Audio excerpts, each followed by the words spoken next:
អូនថាអូនស្រឡាញ់បងគឺជាបងតែអ្វីរូបអូនលួចមានគេតែលាក់យូរប៉ុណ្ណាប្រាំបងបានទេ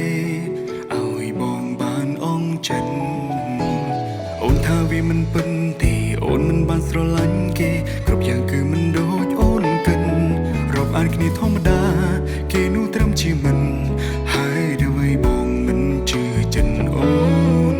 តាមតនតល់នឹងភ្នែកអូននៅហ៊ានប្រកាយគិតបងល្ងងពេកទេដឹងបើស្រឡាញ់គេចេញទៅអូនអាចជ្រើសរើសផ្លូវដើរតាមបេះដូងអូនគេជាជនទី3ហើយដោយខ្ញុំមានអារម្មណ៍ថាខ្ញុំជាអ្នកបំបែកបំបាំងស្នេហាគេអូនទៅចង់ថែគេចង់មិនចង់ធ្វើជាមនុស្សអាត្មានិយមរហែកខ្ញុំជាជនទេ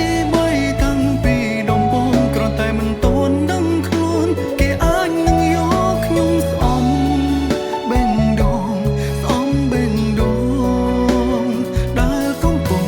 អាយកា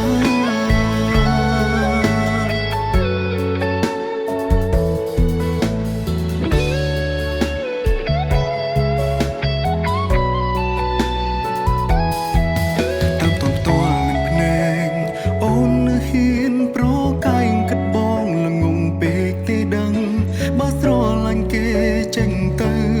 អូនអាចជ្រើសរើសផ្លូវដើរតាមបេះដូងអូនគេជាជនទី3ហើយដោយខ្ញុំមានអារម្មណ៍ថាខ្ញុំជាអ្នកបំបែកបំបាំងស្នេហាគេអូនទៅចង់ថែគេចង់មិនចង់ធ្វើជាមនុស្ស